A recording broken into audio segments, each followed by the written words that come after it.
We are living in an artificially induced state of consciousness that resembles sleep. The poor and the underclass are growing.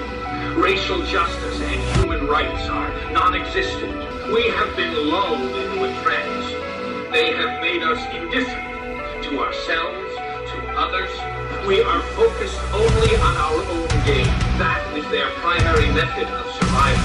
To keep us asleep, keep us selfish, keep us sedated. You're listening to Toward Anarchy on the Republic Broadcasting Network. Here's your host, Michael Storm.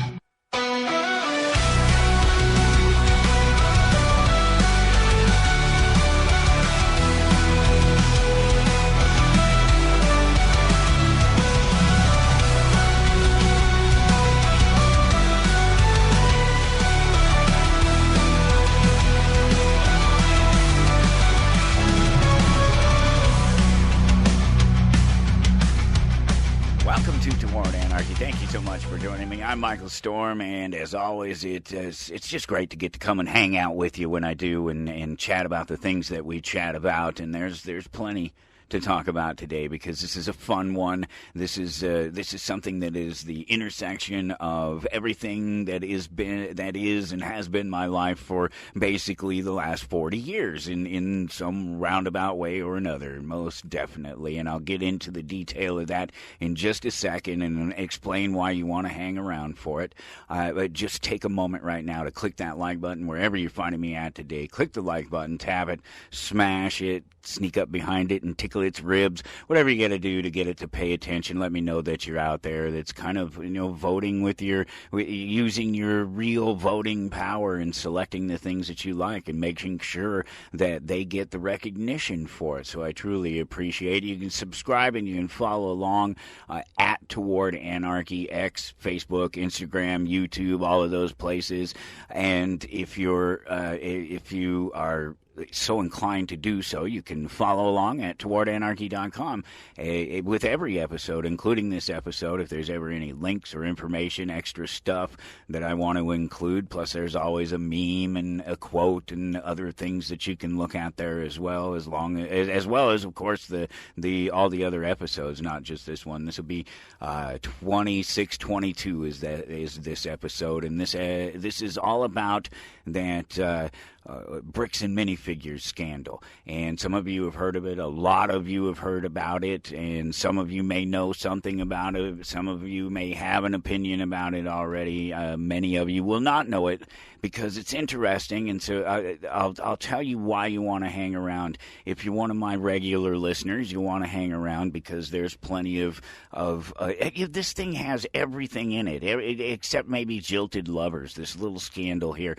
There's corporate shenanigans. We have crooked, ignorant cops. We have civil attorneys and commercial attorneys and patent attorneys, and I don't know, every single kind of attorney in the world seem to be looking at this thing, along with the newsmen and, of course, the influencer, the YouTubers all across the internet, everywhere, and commenting on it and commenting from their own angle and from their lack of understanding and lack of information and lack of going out there. They're just going on what they watched on some other video. They haven't taken the extra step. They didn't spend 40 years studying economics and the social impact of it, a little bit of history, obviously collecting. I own a store. I own a comic book store, and we sell Legos and minifigures and bricks. I've collected many of them over the years myself. And so it's an interesting intersection of all these things that when you were talking about attorneys and laws and contracts and UCC1, how's that sound for a reason to hang out? Because I know some of you guys just love that. But because of the fact that it is a sort of crossover in my life, there are areas of my life that I don't cross over with each other. While many of the people know me as just a comic book guy, because I own a shop here in Topeka, Kansas, and the toy guy, they don't know this other side of me, this political side of me, if you will, this social side of me where I'm talking about politics and social issues and economics. And some of them do, some of them don't. And they know that I call myself the anarchist of comic books, but they don't know that I spend thousands and thousands of people do every week know and listen, but they don't necessarily, and so there's a disconnect between the people who come into my store and buy from me as a comic book shop owner and a toy owner, and who I am outside of the comic book shop. Ultimately, I'm not entirely just about. There's a lot of it. it's definitely around all the time, but it's not all my life is about, obviously. And so these thousands and thousands of people every week all around the world that listen to the show, whether it's across the network or whether they download it or it's YouTube or wherever it is, and they know about the comic book shop. They know that connection in me, but they also know this side of me, and this side of me that can and does and analyze political and social ideas historically, the context. There's all these wonderful little things, and so it's just this perfect intersection of these ideas, and so that's what we're going to talk about today. If you don't know about it, it's the bricks and minifigures scandal. That it's this thing that's been going on for a while now. It's not just the last week, but that's when it's really come to the surface. Is a bunch of there was a particular video that was posted, and then the YouTubers and influencers, they catch this stuff because they hear from somebody in their feed that says, hey, you got to go watch this video and you got to check this out. These people are getting hosed and these interesting things are going on around, and you should check it out because you're an influencer and you know. And so they do, and they're getting involved in it. It's crazy. There's a lot of noise because there are all these, like I said, all these attorneys and all these influencers and news people, and it's just everybody has an opinion, but not all of them have a crazily super informed opinion like I do of this whole thing as it so. And there's a bunch going on here. There's a criminal case, and there's civil cases, and there's contracts, and there's things that should have been done and could have been done and would have been done. It's just a really great story. So hang out, and I'm going to lay it all out for you and try to reduce a bunch of the noise that's out there. And because it's obvious that there's a lot of noise out there because there are a lot of people that are hating on one group or person or another in this thing, and it's an issue. It's become an issue for a lot of people. Some people are getting sued, other people have been arrested. So let's give you the story, and I'm using last names only on this because it's just easier that way. There's at least a couple of the people involved that have the same or similar names, and so right there, that tells me let's not do that. Let's just go with names, last names, and corporate names. So here's where it is. This is the big the Star Wars Lego collection scandal. This is and what's going on with Bricks and Minifigures, which is a corporation. It is a chain of little stores, franchise stores that buy and sell bricks. I won't just say Lego, and I don't know that that's the case. I've never been in one of their stores, so I don't know that they just sell Lego. It seems to me if they were Lego stores and that's all they sold, they'd be called Lego stores, but they're not. They're bricks and minifigures, so presumably there's, whatever. They're selling interlocking bricks and little miniature figures that can be played with the interlocking bricks, and Lego just happens to be the big one out there. So it's like this. It starts in the early 2000s with the Manziel family. The Manziel patriarch, the old man of the family, has money. He spends it, a great deal of it apparently, over the years into the early 2000s, collecting sealed Lego Star Wars sets and the minifigures. And some of you will know and some of you will not know. I have owned hundreds and hundreds of I currently own hundreds. There's 300 of them on the walls surrounding me right now. That doesn't count all the ones that are in tubs and packages and other. It's not like I have them just everywhere. In fact, my stuff is really well organized, but I have a lot of them. I had a lot of them. I owned most of the Lego sets that are in question. Well, maybe not most, because I don't know how many there truly are and what the values of them are, but I owned many of the original Lego Star Wars sets. It was my thing and always has been. I was right out of college, started buying them 1995, and then 1996, 97, 98. This is when all of the new movies came out, the prequels, and we started getting the new action figures. And of course, I'm out on my own. I have my own money. If I want to buy action figures, I can, and I want to buy Legos, I can. And I've owned at least 300 different Lego Star Wars, specifically minifigures. I couldn't even begin to tell you how many sets. I'll share the video with you. There's a video of my collection that has been on the internet for a while. And it was only part of my collection, and only part of it over a very short period of time. It's been off and on over years, and it doesn't reflect what I have now, even. But a lot of Lego, a lot of Star Wars, and that's what this is about, this whole thing. And so these guys, they collect all these sets and figures. They're really valuable. I know I've bought figures and sets and sold them for hundreds of dollars without even trying later on. I've sold one figure alone for $600. Vintage 90s, 2000s Lego Star Wars. It's the top of the chain when it comes to vintage Star Wars, vintage Legos, period. Except for some of the oldest, still super complete sets. So this Manziel family, they spend tens of thousands of dollars, save all these Legos over the years. And so this is, now we get to the point where, all right, Legos, yep, we know, I collect them. I have tons of them around me all the time. And people consider me an expert. The people around me, there's only one person I know personally that has more Legos than me, or had. I haven't talked to him in a while. He may not have that many Legos anymore.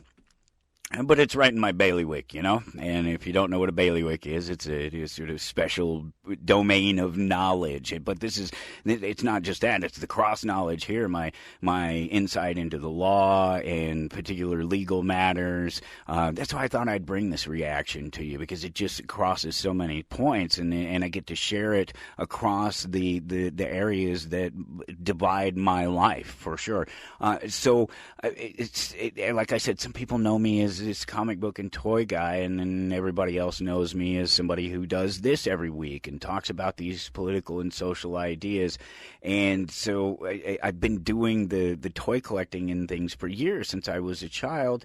And then by the time I was in my 20s, I was into understanding more. I was introduced to it long before that, but the Federal Reserve and the Federal Reserve notes and things. I knew all these things since I was probably 12 years old. But it wasn't until my early 20s that I started getting involved in it and making my real opinions about life, and that makes sense, because up until then I'm either a kid under my parents' care, or I'm let's maybe potentially to somebody, a thug running wild in the streets at any rate. So, it's been. There's all that connection right there, and it's all very, very obvious. I've owned the Chrome Gold 3PO, which at one point I've actually owned two of them. At one point was the most expensive, most valuable single individual Lego figure that there was out there. That's since been surpassed. There are others that have come along since, but it's still super, super, super rare. And like I said, I have a video of that, and you can check all that out. And so it's really fun, and just knowing that I have all this, but so that there's this real, true connection there, and understanding these Legos, the value of them. I understand. I own a retail business. I will take things on consignment, so I understand that angle of it. But then the rest of it as well. There's just so much fun here. So the old man is dying. The patriarch of the Manziel family is dying. His son takes the Legos, the figures, takes it all to do a consignment deal with this building block brick company chain called Bricks and Minifigures, except that rather it's one of the franchises. It's not the company itself. This franchise is owned by a couple. They're the Gormans, and they intend to split with them. The Manziel family gets 65%. The store gets 35%. The collection's estimated, at least they promoted it at a $200,000 value. And I guess the idea was that it'll pay for the grandkids to go to college before the patriarch of the family dies. And they were trying to accomplish all this in this time period, and that's why some of it, I guess, is very frustrating for them. And so the son exclusively, I imagine, through this Manziel. When I say Manziel, I'll be talking about the son, I imagine, for the rest of this. So he made what we would understand, some of my listeners will understand this as a common law bailment with the Gormans, in which we would normally call a consignment. We all sort of agree it's a consignment. And I do it myself. I call it a consignment myself, but I'll explain the difference because it's kind of legally important, and it has to do with the UCC, the Uniform Commercial Code too. So they create this agreement and supposedly sign it. I've never seen a signed copy, and I don't know if anybody has seen a signed copy. Now, just within the last, just a little more than 24 hours or so ago, just about a day ago, depending on when this actually gets into your hands. It was about a day ago from the time I'm recording it, and a couple of changes have been made. It looks like the company Bricks and Minifigures has had enough evidence to prove that there was something going on, and so they've made some changes with the current business partner that took over the store from the Gormans. We'll get there because that's just a developing thing in and of itself, but. And so they make this little deal. They get this consignment, and they create a contract. We love to talk about contracts around here, with pretty simply spelled out terms, and that's why it's really a bailment. Because if you look at the contract there, it's basically what a contract is that I'm going to deliver with the bailment. I'm going to deliver goods to you, and you're going to take them, but they're my goods. You're just holding them. Whatever you're doing with them, the final disposition of them is still up to me, whatever happens. So they're still mine, and that's a common law bailment. That's just an agreement. Lots of people are familiar with that sort of idea. I haven't seen this actual signed contract, but I think that they have, and there must be enough evidence for them because they've decided to go forward with it. They're suing people, and as they should. So the Gormans, they take possession of these Legos, this collection. They promote them and they sell them. They're keeping the 35%, which is not a bad consignment deal at all, in case you're wondering. 35% is really good for everybody. And all of this has just gone viral over the last week, like I said, but it's been going on for more than a year, really. The Gormans, they've sold apparently and delivered. That's important, and they've not just sold it, but they've actually given over the money. 65% of $65,000, about $100,000 of it has been sold. Apparently, that's what they're talking about. And, of course, based on that initial estimate of the collections, we don't know if it's half the collection. It's just half of that estimated value. That's part of what's going on, is that nobody knows necessarily where the Legos were. In fact, the Gormans took some of the Legos home with them, took some of the sets home with them. And while we know that some of those sets came back, we don't know how many were taken in the first place to know that they were all taken back. And that's part of the problem here, is sort of being able to take and control and claim who was in what possession of what part of the inventory at any given time. And so the Gormans, everything's going fine up to that point, and then it all breaks down. It stops. At some point after they sold about half of it off, or what we assume to be half of the value of it, it all starts to break down. The owners of the franchise, they claim that they didn't get any support from the corporation, and that ultimately it wasn't long before they were behind in the rent, they were behind in the franchise fees, who knows what all else they were behind in. They're just in debt, and they're not running the business, and it's not successful, and they're pointing fingers, and other people are pointing fingers back at them. So they just decide they want out of it, and they're going to try to get out if they can. That's it. They're going to bail. And so bricks and minifigures, they say that the Gormans aren't successful because of their own reasons for whatever it is, and of course they're in debt to the corporation. And there seems to be close to $100,000 that they owe the corporation, including sort of $50,000 in franchising and a whole bunch of rent. This all seems to be legit. But remember that for my core audience here, guys, this is a voluntary debt that they created. They agreed to, unless it's proven that the corporation violated the contract that they have for franchising, possibly invalidating the franchise agreement through any particular action or thing that they promised but didn't deliver. That's in the contract and really sort of spelled out there in terms of tools and support and things that they're supposed to provide for the Gormans. The Gormans are going to be found liable for the debt that they owe the corporation. And it's going to be upwards of $100,000, and that's before any other assessments or interest or another. So guarantee that. The Gormans owe these guys upwards of $100,000, and they will be assessed it until the Gormans are capable of proving, and I don't think they are, capable of proving that it's BAM's fault, that it's Bricks and Minifigures' fault, because it seems unlikely.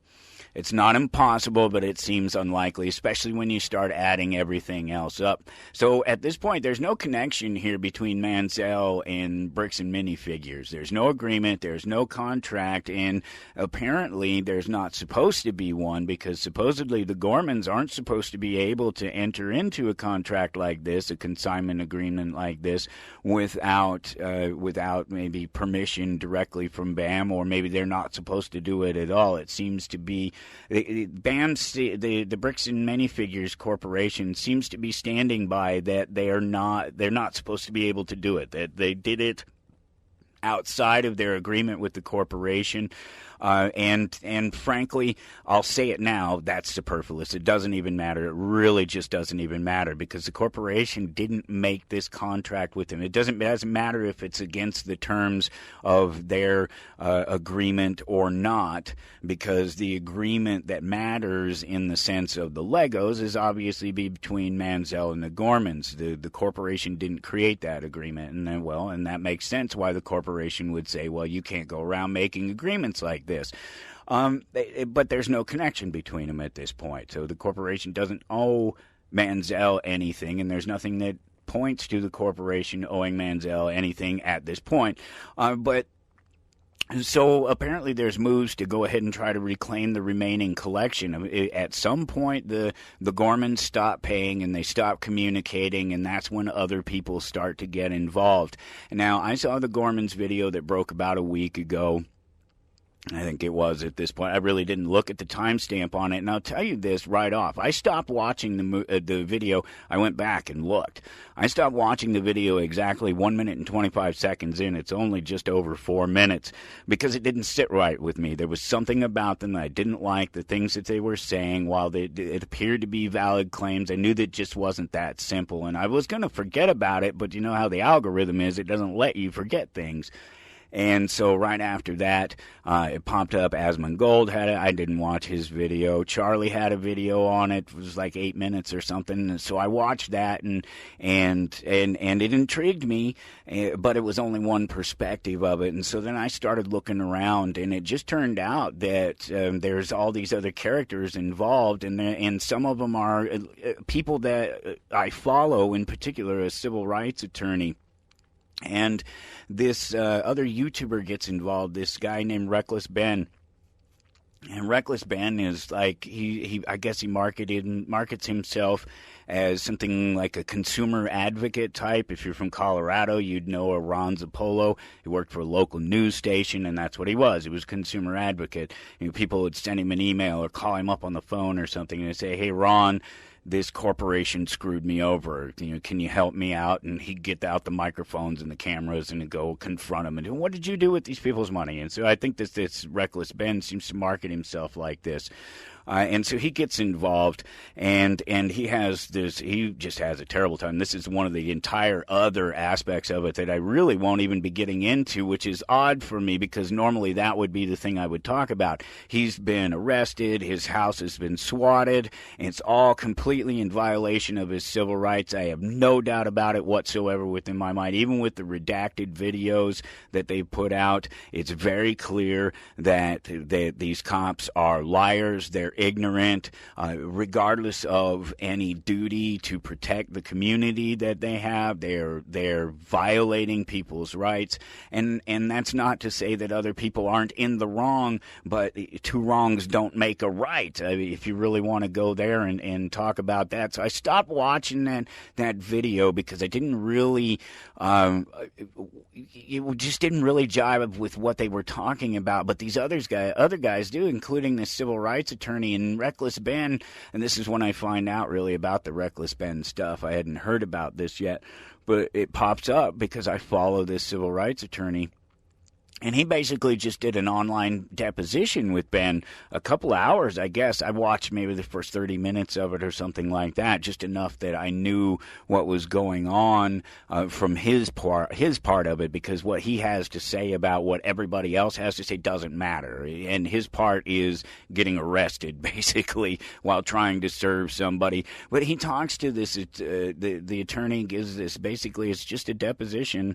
And unfortunately for Ben, it exposes his ignorance about all the related legalities, in particular the purpose of the police, which is not to serve and protect, as so many of these people think. All these guys, they're all still statists. They still believe that the state works. They in some ways, and I think all of them, they're probably still idealists in that sense, that they want to believe that it works. And I think most of them are right wing. I'm pretty sure that Asmongold is, and he gets retarded. There's no question about it. He gets to a point. I can't listen to the dude. Not that I really spend much time listening to these people anyway, but it does happen. If they're talking about something interesting, then I'm interested, and I'm going to check it out because they're there. They're plugged in. Why not? Let's hear what they have to say about it. There's nothing particularly wrong with that, even if you don't necessarily like the guy. I've told you about that, talked about that all the time. If I'm not getting getting information from people that I don't particularly like, I may not be getting all the information. Just if I'm only going to the sources that I like, the people that I like to get information, there's a whole subset out there that I'm not going to get that information just because of that barrier that claim whatever it is, a left-right paradigm, something along those lines, or whether it's just a area of interest that generally I wouldn't find myself, but every once in a while crosses over. That certainly happens for everybody, I'm sure. So it's crazy the way it just sort of showed that these guys, none of them, I've known that about these guys before, but Ben in particular, because he's put himself in the middle of it. And he implicated himself in a plan to defraud Best and Johnson. And Best and Johnson are the next people to take over the store from the Gormans. When the Gormans leave, for whatever their reasons are, they leave, and Best and Johnson take over with their corporation, and they take over all the inventory, they take over the physical store, and they do so sort of rather rapidly, and basically the Gormans leave with their purse and some personal belongings, things like that. They leave the store with nothing and weren't necessarily expecting to have to leave the store at the time they did. That's part of their argument. Of course, they get this all on film, and they get these guys that have been given permission and have every right to do what they're doing in terms of taking over the store, and because they've been given that permission by the corporation. And by this time, everybody should know,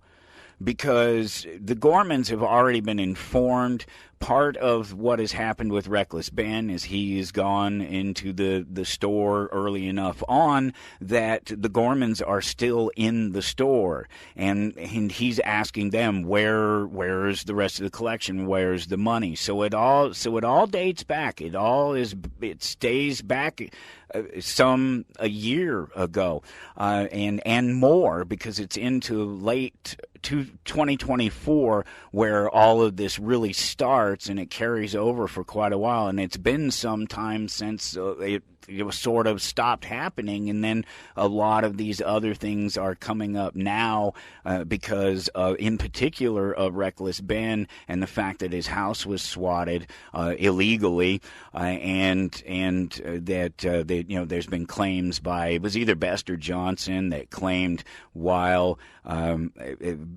Reckless Ben was trying to serve him, and we'll get into this, he was trying to serve him with papers that they had heroin in the car and had cops, and it was 3 hours over on the side of the road, had him detained but didn't arrest him. It was crazy. See, the thing about the whole Reckless Ben thing is that he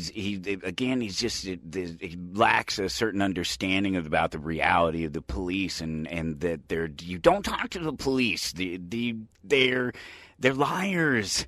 They're there to uphold the law. They're not there to protect you or serve you. Their function is to uphold the law. He doesn't understand these things. I think I started to say there that he sort of implicated himself in this plan to defraud these guys, and we're talking about using the civil courts to do it, because they're saying there's about $100,000 or what in the estimated collection left to collect on. So he's talking about how he was going to get 9 of his buddies together to go ahead and file 10 individual lawsuits against these guys and try to collect $10,000 in each one, and as a civil case, in just a small claims court, up to $10,000, and do that 10 times and recoup the $10,000, which is a stupid plan, and it's certainly stupid to say it when you've been arrested and accused by the people in the jurisdiction where you were planning on potentially doing. Well, actually, maybe he was going to try to do that in his own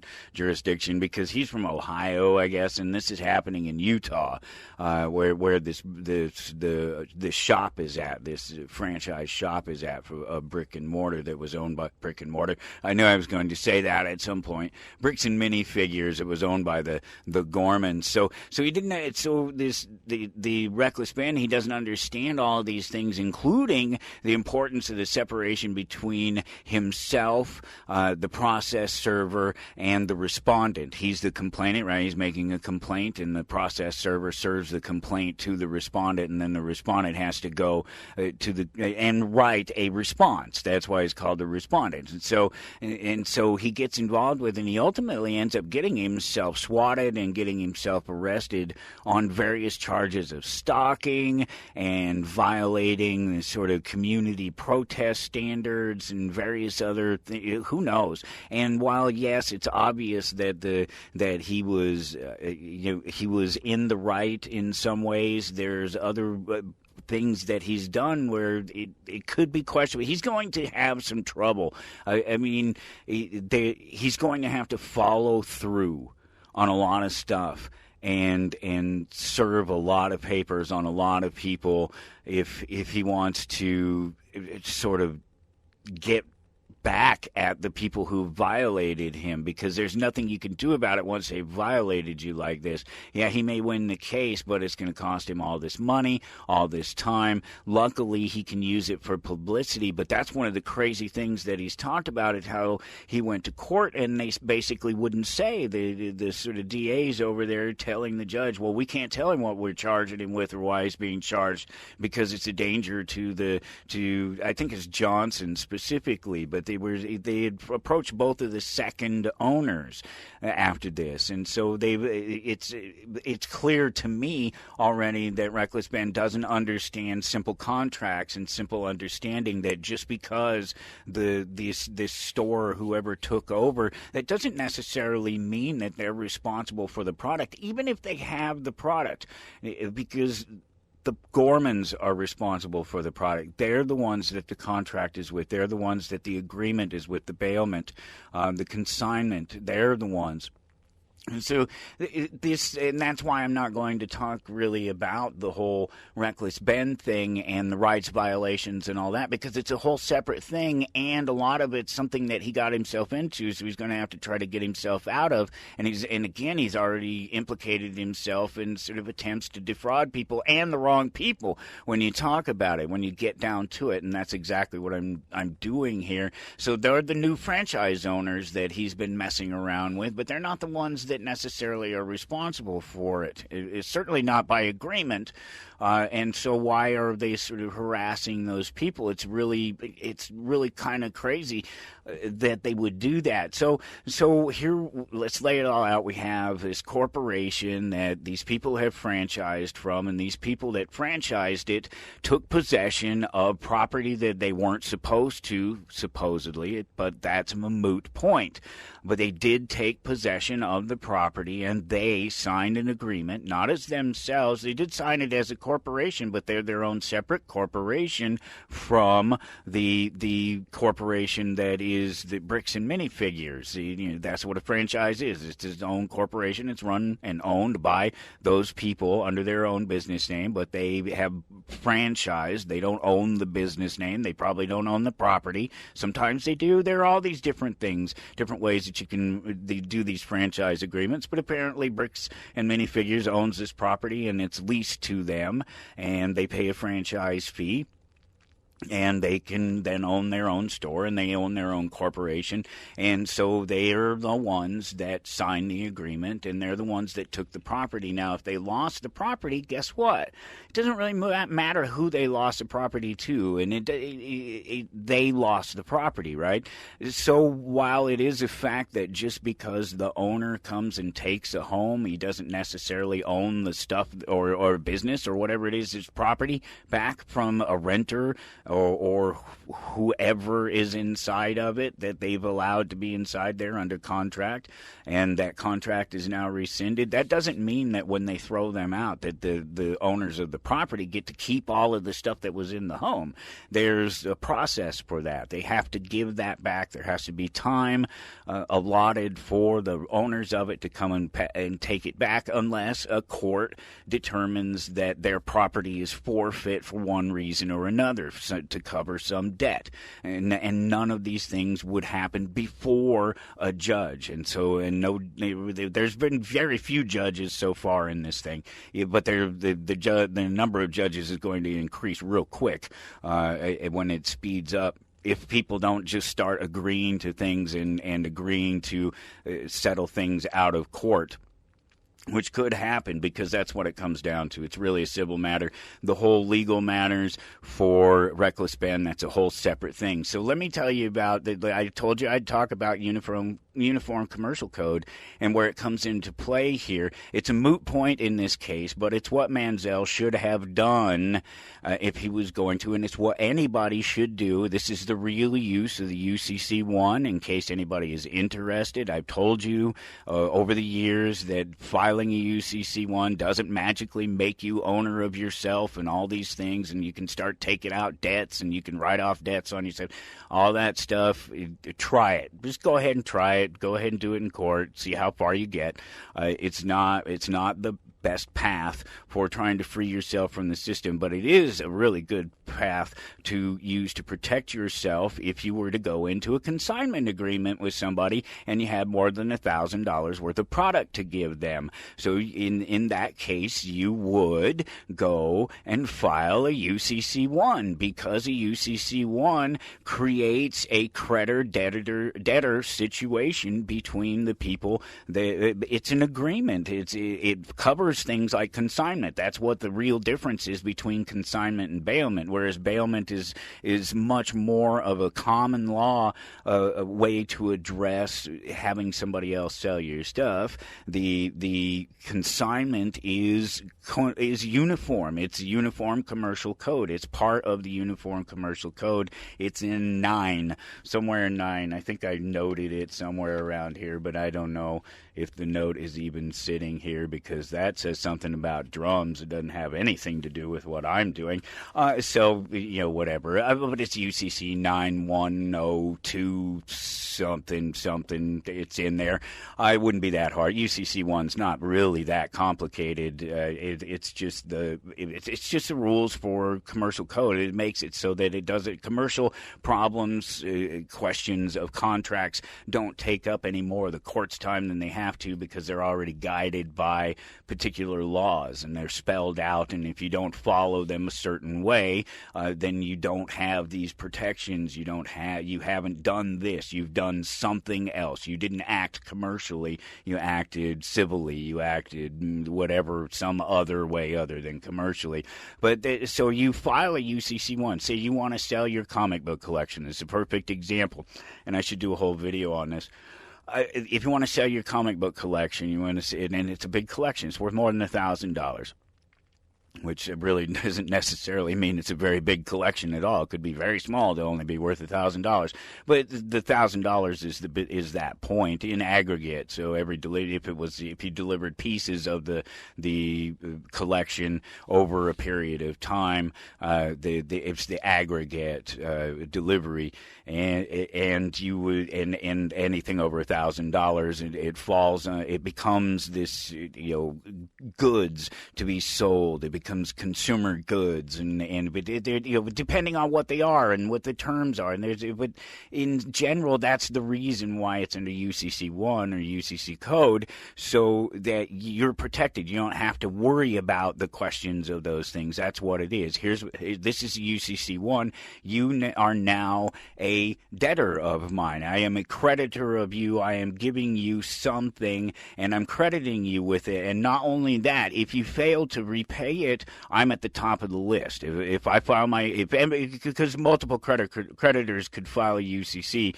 in response to somebody wanting to get some form of credit or property from them to be delivered, and so it's usually property. I'm not even sure, like zeros and on a computer or something, a loan like that. I would actually have to look into that. I'm pretty sure it's just related to property and physical goods in that sense.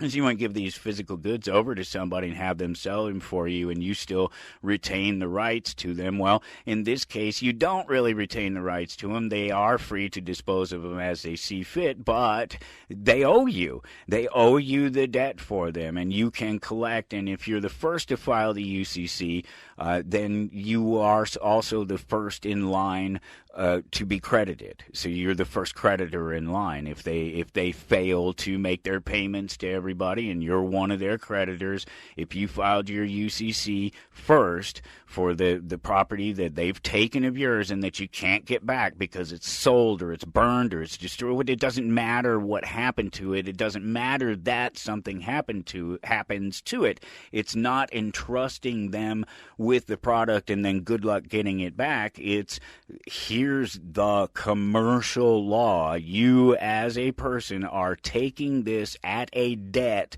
You are saying, I am acting as a business, that I intend to sell it or would dispose of it as how I see fit, but that I owe you for it, and that there's no question that I owe you for it, because it's not this contract that may or may not have been signed. Still, I personally didn't see the signed contract. It doesn't mean anything, obviously, because I'm not involved in the case.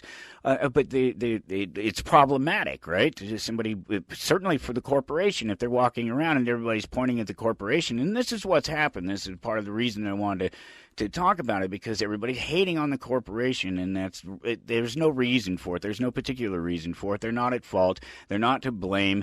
It isn't their problem. They didn't create this problem. They are as much a victim of the Gormans as everybody else is in this process, and that includes Reckless Ben. But Reckless Ben went off and did some stupid things on his own, and it's a whole other thing that he's going to have to deal with. That he's going to have to try to figure out how to resolve. And if he's lucky, they'll drop a lot of it because the cops had absolutely acted in violation of his rights. But even if they drop all that stuff, I wouldn't drop it in response to the suggestion that I don't pursue civil rights violations. violations if I were banned. I would absolutely sue every single person that was involved, every single one of the cops that was there on the street, anybody who signed a legal document, any DA, any judge that signed a legal document that allowed them to do that or didn't stop them from doing that or didn't keep it from being entered into evidence or used as evidence against him,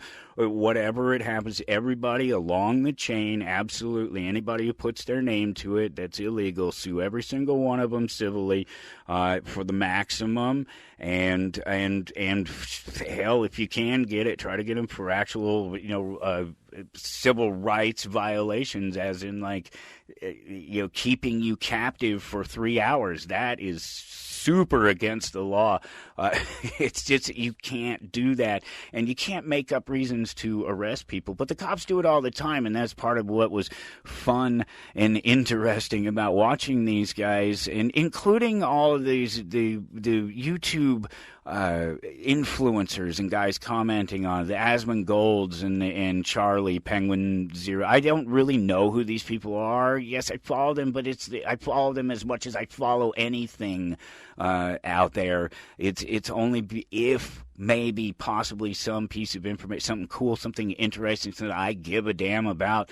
I'm not watching, I'm not consuming all the time. I really don't know that much about these people. I respect what it is that they do, because they're doing in basically the same thing I'm doing, but I do it in a long form.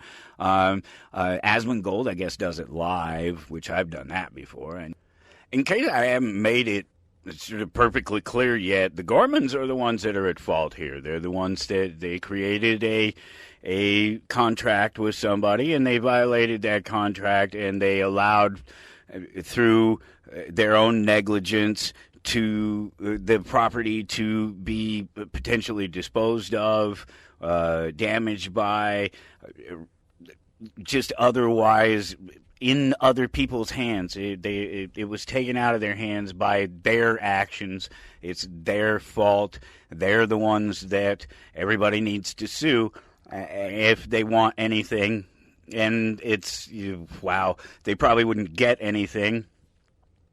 I can't imagine that they have anything to give, taking all of these things into consideration, right? What we're talking about here is that they weren't able to meet the obligations that they set for themselves, whether it was from their lack of business sense or ability to manage the money, or whether there's still potentially some point here that they could prove in front of the court that would make it so that Bricks and Minifigures was ultimately liable for their failure, but that doesn't remove their liability for the $200,000 Star Wars collection that belonged to Manziel. And while I'm calling it a $200,000 collection, again, understand that this is just the original appraised value. We just don't know. There's an accounting, and they're only just now, like I started to say at the beginning here, that they're only just now within the last 36 hours or so, at least according to Bricks and Minifigures, acknowledging that they're officially acknowledging, they've unofficially acknowledged in other ways, but I think that's really more on the second store owners there. Those guys seem to be more responsible for that. The Johnson and what was the other one? Why is the name just sort of zipping right over my head at the moment? I hate it when things like that happen, and you just sort of have to talk yourself through it. Best and Johnson, you do the best that you can to come right back around. They seem to have received the brunt of some claims and things that it's not their fault. Yes, they may have ended up with somebody else's property, but they didn't do so under nefarious means. It's not the same as sort of buying a stolen car stereo in a parking lot somewhere, where you know that the car stereo is stolen, but everybody's pretending that, it's just the good deal. And you buy the stereo, and then the cops come and get you for receiving stolen goods. It's not really quite the same thing here, because there is obviously they legitimately have a right to the property. They legitimately, I'm talking about the physical part, the building and the fixtures and every single other thing. They have a legitimate right to that.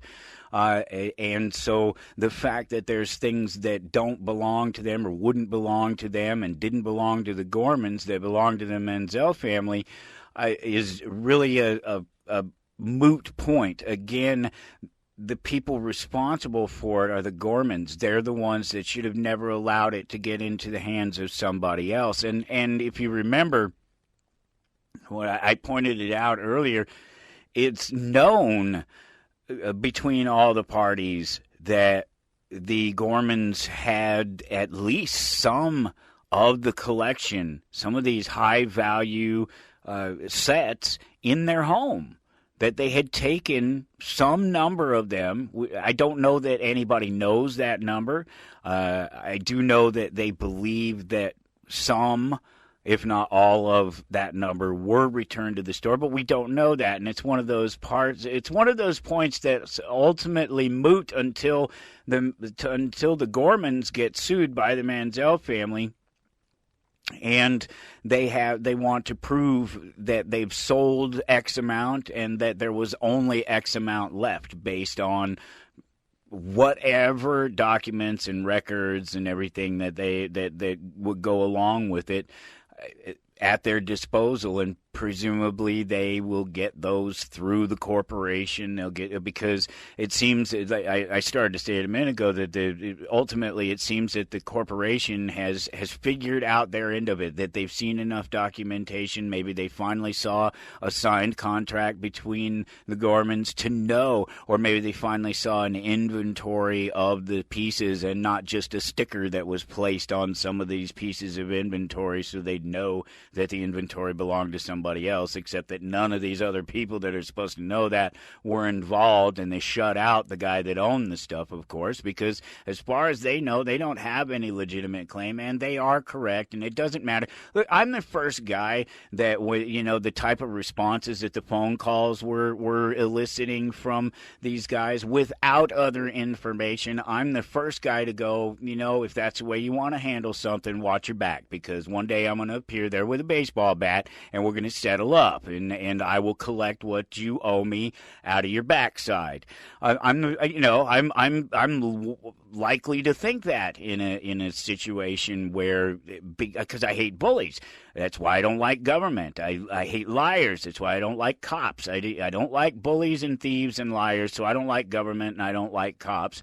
And I don't like it in corporations, and I don't like it in people who don't meet their agreements, their contractual agreements with people. I don't like it in myself. Why would I like it in somebody else? You agree to do something, you do it, and if you fail to do so, then you pay the price for it. That's what contracts are for. That's what agreements are for. That's what bailments are for. That's what consignment is for, regardless of uniform commercial code or any of this. This is where my life is. This is how I live my life. It's my word. I said I would do that, and if my not doing so when I promised to do so has cost you, then I may have to pay for what it is. I'm certainly willing to entertain that I have cost you something when I promised to do something for you and it didn't get done. If it didn't cost you anything, then we may not have it. Just because I said I'd do something and I just decided I don't want to do it anymore, that's certainly perfectly fine too. But there is a line, and that line is when you're talking about exchanging property, you're talking about exchanging value. There is a line, and that's where I lose the value of my property because you said one thing and did another. And that's what this case is about, and it's ultimately what it will come down to, regardless of who sues who, where and when, and regardless of the whole reckless Ben thing, because that's a whole, I may have to do a whole other separate analysis, anarchist audit of the actual arrest and everything, but you know where I stand on all that. It's the same place that I stand on all of those things, and I hope that he's able to prove at least enough of what the police and authorities were doing was illegal, that he can at least use that to defend himself from the other bogus charges. But he may not be able to defend himself from civil suits if he violated certain laws. It just depends. It depends on what laws are available in that jurisdiction. That has a lot to do with it, and what jurisdictions are filed under, and what agreements people might come to after these sort of suits have been filed, because that's oftentimes what will happen. Nobody necessarily wants to go through these things, especially if they don't really stand to win anything, and that's sort of the position that Bricks and Minifigures is in now. They don't stand to lose anything, and they don't stand to win anything, so what they stand to lose is time and money wasted on dealing with this any more than they absolutely have to, and that includes going to court cases even to get $100,000 from somebody. They will, if the opportunity to not do that comes up and to settle, they will. That's what reasonable people do, and I believe that they have acted reasonably in this. I don't believe that Bricks and Minifigures is at fault for what has gone on. If I haven't been clear about it, I think I've been pretty clear about it, and I think it's consistent with the law. I think it's consistent with my understanding of the law. I think it's consistent with common law. I think it is a pretty open and shut matter in terms of, there'll be some shifting things in the background.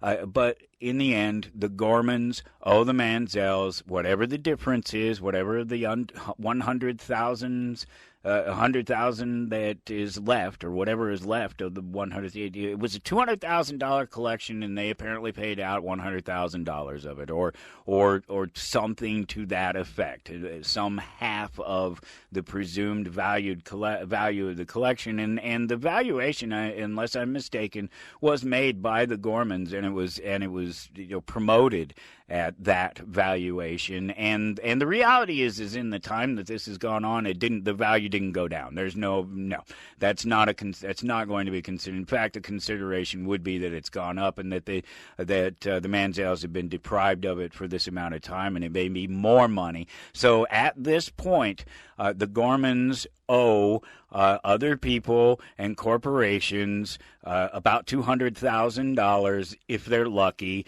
and if they have half a brain, they're going to try to figure out a way to settle it and get out of it as quickly and easily as they can, because they have done everything wrong up to this point. And Ben and Charlie and all these other guys holding up for them. I get it, I understand, but you lack information, and you just got the rest of that information right there. So there's no reason to be supporting these guys. I mean, you don't have to go out, you don't have to listen to the jargon of the lawyers. Oh, I tried to listen to a couple of guys talk about a few things, and I would get through a little bit of it, but then they're so over speculating about the various causes and things that could happen, instead of just simply stating what is obvious. And I'm not afraid to go out on a limb and say it, because it's not a limb, it's obvious. Any person who has the information that I have on it,